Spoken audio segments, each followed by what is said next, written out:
I'm Will, and welcome back to the baldbookgeek. So, let's start this by saying everything that I'm going to talk about in this video is personal. It's stuff that's happened to me, both good and bad, and I want to talk about it and just lay it out there. So I joined Booktube about 4 years ago, and from the outside it looks like this super welcoming, nice, happy, safe place, and Booktube really isn't. Booktube is cliquey. It likes a certain mould of person, and if you are that certain mould, you fit it.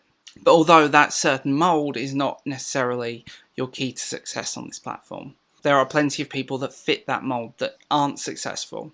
And with Booktube, you make your own community. People aren't going to come in and welcome you with open arms. You make your own community, and I've said that before, and it's how it works. You get talking to people, you get to know people, you find the people that become regulars on your channels and videos. So let's talk about harassment, and let's go there. So this is, again, personal, and this reflects a very small experience. It's like I always say, the positive has always outweighed the bad by tenfold. But this is some negative stuff, and let's start. There was a case of mistaken identity on a website called Guru Gossip, which I have to admit I've looked at in the past. I think everyone has, just because it's fun to laugh at people. But also, you suddenly realise that there are some very well-known mid-level booktubers that regularly post on there. It's quite a toxic environment, full stop, the whole website is.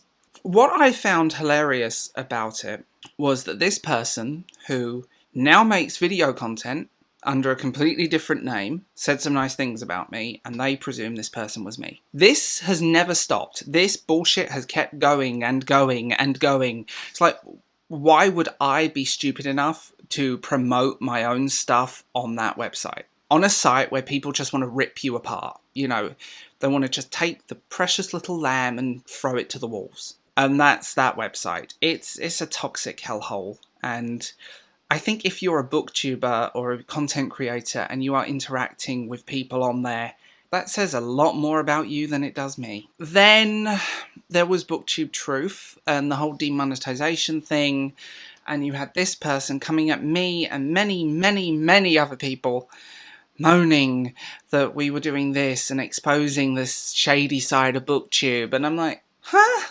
I just found that bizarre, and this person's account still exists on Twitter. I've reported it, yet these quite harassing tweets have never seemed to have disappeared. Then there was other stuff. So a person from Guru Gossip, who happens to also be a booktuber, who really hates me, by the way, for apparently self-promoting on that site. They found me on my private social media and started sending me less than nice messages. And they also got in contact with friends and family. And they were saying, I know where you live, I'm going to ruin you, I'm going to do this. And I'm like, I have nothing to ruin. It was just bizarre.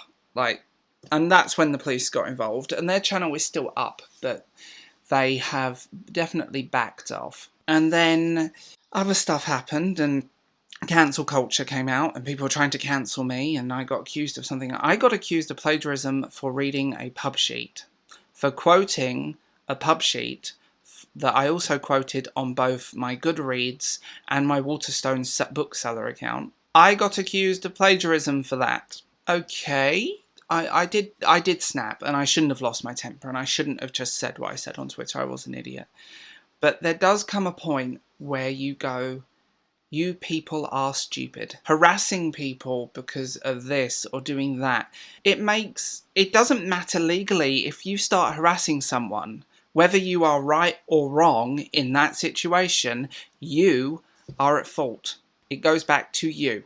And that's basically how harassment works. It doesn't matter whether you're wrong or right. That's why solicitors are very, very good things to have.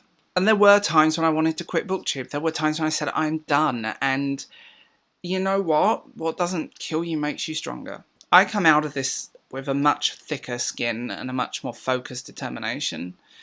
I reinstated my Goodreads, but as a 100% bot account, I don't even have really much access other than password and email.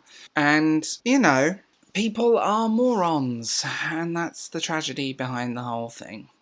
Don't let negative experiences break your fun. Out of all those negatives, I've had far more positives. I've made some great friends.